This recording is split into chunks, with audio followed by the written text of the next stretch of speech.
You know, I know you're not alone.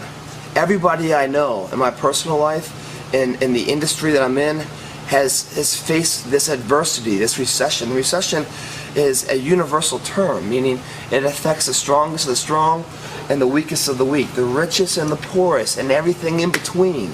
Everyone is getting hit by this. I feel this situation that we're in is one to embrace and embark on. This is a situation that you will find your true colors of life.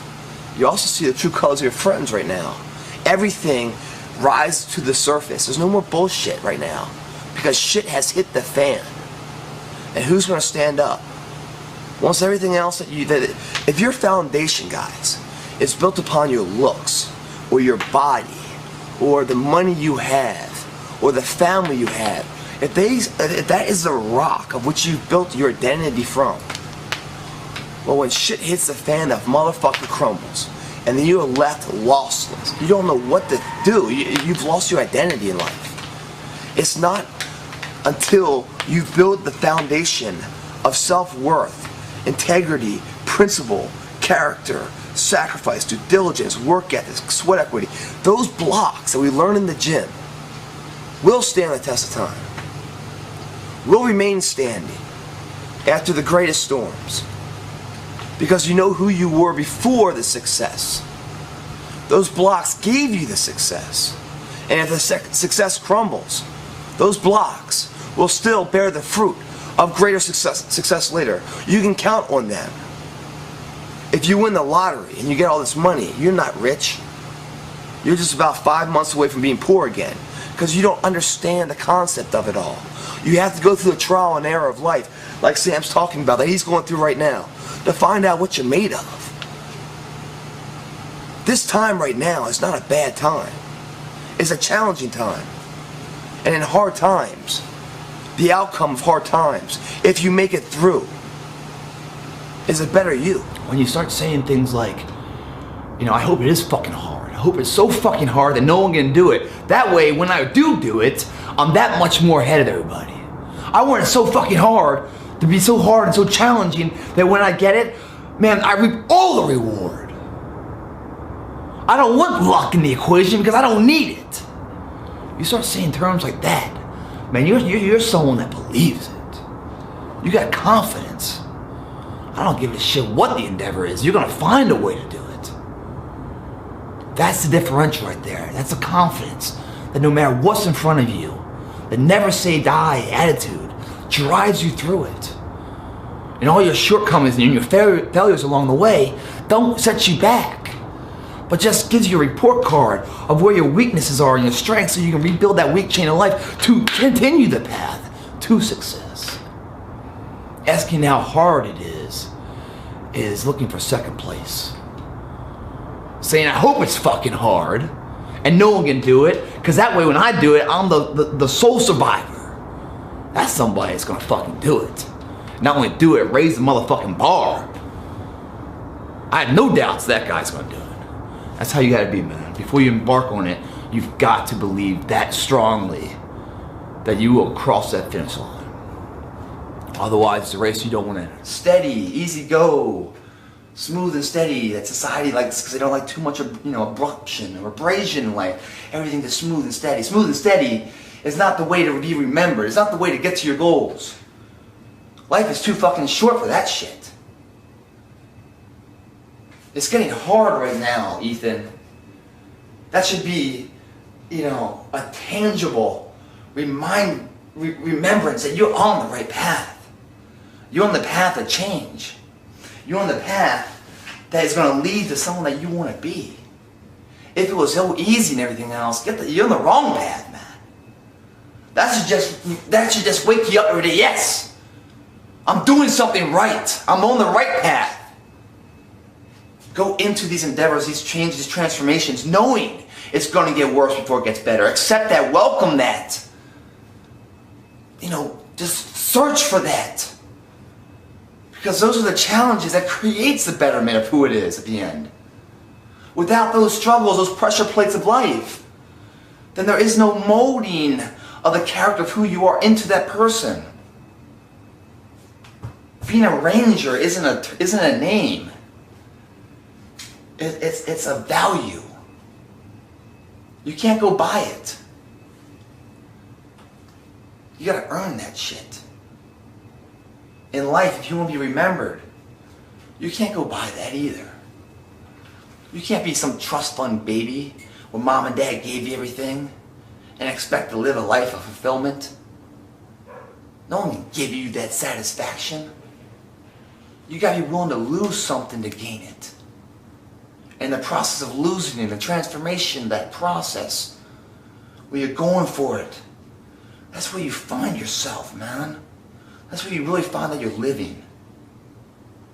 Ethan, that's what you're doing right now, man. You're living. Don't be scared.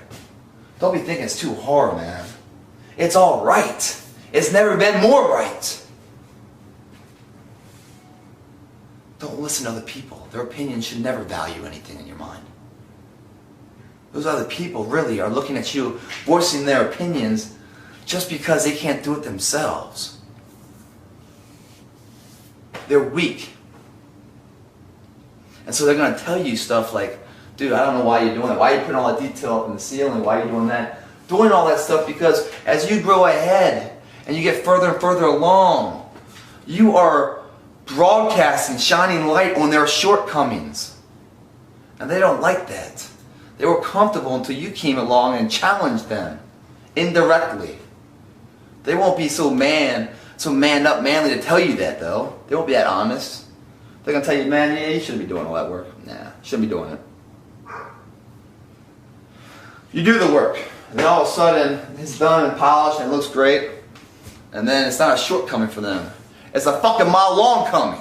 It's whatever you believe in, whatever you're passionate about. You can make that a career. If it's built the right way, if it's built with a belief, what you're doing provides a service, fills a void in society. You know, you do it right, and if you're building furniture, every single thing is built right. That furniture's strong. You know, one day they'll sell it 300 years from now as an antique. It's still there because there's value in it. Because you built it. You created value. And what you created there isn't a duplicate, isn't a copy of something else that's already been in society. Like my website came out for the value of giving back the truth of what the magazines and the commercials and all that bullshit isn't giving you. That you can get the success, but it's not a quick fix. It's a long-term thing that you have to work your ass off for. But when you get the success, you got the world with it. Because up here, we just created. And the body is just a representation of how pure we are up top. You can create all that stuff if you have value. And when you have value, products sell themselves. When I say success, should never speak for itself. Someone that goes around and says, oh, yeah, I'm all this and I'm all that and everything else. Well, they just cheapen the accomplishment altogether. If it's anything of value, it will speak for itself. You don't have to talk about it. If you build something, a furniture piece of value, because you believe in the craftsmanship and what this thing is, if you do that right, you value that, then they will grow credibility, just like Nike and Prada and Gucci and all these other fucking companies, Ferrari and shit. You pull up to a valet with a Ferrari, that motherfucker parks that right by the door. You pull into the fucking valet with a bicycle, who knows where the fuck that goes? Because they don't value it. There's a name that doesn't need to be spoken. Ferrari. Whoa. Fucking put it right there so we can keep eyes on it. That's nice. A furniture piece. Value, man. Stands the test of time. Boom. I like that, man. Hey, that's a great piece of furniture. I'm looking for a coffee. Hey, call this person. Their shit is solid. Hey, you looking great there, Joe. How are you getting in great shape? Hey, I went to this trainer, man. He fucking was with me every step of the way. We're friends now. He's part of my family. Man, I'm in great shape. My whole life I owe to him. I fucking value. Not money. Create the value. You no longer have to worry about the money. It comes, man. People start talking, word of mouth. Success speaks for itself. Credibility. That's who you are. That's how you walk every day. In the storms of life and the sunshine of life. You believe in something. You're not looking to get the prize today. You believe the journey is worthy cause and it's a winnable fight. so winnable that you're not going to do that job, even though you could use that $1,000. At the end, it's going to rob you more than it's ever going to pay you. I can't do that. It doesn't fit my module. Because before I start the endeavor, I built a mission plan of success on what will get me there.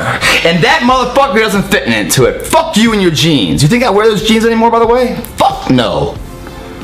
Because they lost value to me. See how fast that happens? $1 bill and $100 bill made on the same material substance. The raw materials are worth the fucking same. But one is worth more than the other. Perception of that value. Perception is easily destroyed. That's why when you train a client, you give it all you have. Because that can be an asset or a detriment to your company. You fuck them over, don't give them the love or the true information of what you know, because you've already done it for once, you've walked it. So what you are, the subject matter expert, and what you're saying to them, you're not plagiarizing some shit or coming up with something that you've read. You've actually walked it and proven it, it's battle tested. So what you're telling them, if you don't do that for them, then they go around and start telling people what a fucking joke you are. Nike wants to hire you for that thing, but no, a fucking picture of your dick popping out with a fucking Viagra pill or some shit comes. Oh, lost second. You must see the future, and the future starts today in the way we act, the small nuances when no one's looking. The character that's so lost in society must exist in the individual, and you go after something you believe, and then you never work. You never work a day in your life. You just do what you love.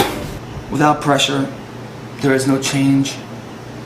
And if you contaminate yourself, that pressure will cause your worst fears to be not motivation, encouragement, but be the demise of what your efforts and potential could be. You're feeling it right now, Jasper, in high school. I'm feeling it right now. You know, I mean, I put this site up there and do magazine covers and this and that, or acting or commercials and stuff, and try to preach, you know, what I feel is correct, what's helped me. You know, like when I feel all that external pressure around me, you know, I go to the gym to create an explosion of internal pressure to push the motherfuckers away. That's my bedrock, man. That's why I go to the gym, not for the vanity of the mirror, but for the sense of pride and confidence to nourish the garden to make sure that soil always remains fertile. That's what my love is. The byproduct of that is a good-looking, you know, healthy lifestyle, you know, someone's in shape and everything else. But that's not what my goal is. That's not my vision. That's not my motivation. That's not the fear that's causing the encouragement to be in the gym. Hell no. But even with that, I preach what I want. I can go online on the internet anytime I feel I'm pretty high about myself, feeling good, feeling like things are going well. I can go on the internet within 5 minutes, find haters out there that are just fucking beating the shit out of me. Telling me this, telling me that. You know, these fucking keyboard fucking, you know, heroes. Ones that stand behind a fucking computer screen because they don't have the fucking nuts to actually do it in life. So they sit here and they type their fucking opinion as if I care about their fucking opinion. These people that are these keyboard rangers, right? They've never seen the crowd from the view of the field. No. They've never taken a breath of the arena air that's mixed with anxiety and pressure to know what it feels like when butterflies are killing them. They've never gone out on that limb of life, holding by a thread, but still believing in the cause, and made that leap of faith that made the change in their life. They're too weak to even walk that limb, but they're going to sit there and point their finger at me. They're going to start telling me different things, and I'm supposed to fucking listen to their fucking opinion? Are you kidding me? They can go fuck themselves. There's a million of them. A million of them. Success is first found with hatred before ever inspiration. Because you're parallel with these fucking losers when you're first starting out. And you start to climb. And it makes them feel like shit because they are who they fucking are. And now all of a sudden, you're basically, without saying a word, letting them know how weak they are because how strong you are. So therefore, they're sitting there and they're hating you for it. But as you keep climbing, then no longer can they defute the truth. And then they jump on board and look at you for motivation to try to pull out of that hole. always met with hatred before inspiration and success. You always on your own. And as Bob Marley said, the real truth of life, the only truth is that everyone will hurt you. It's your choice to choose who's worth suffering for.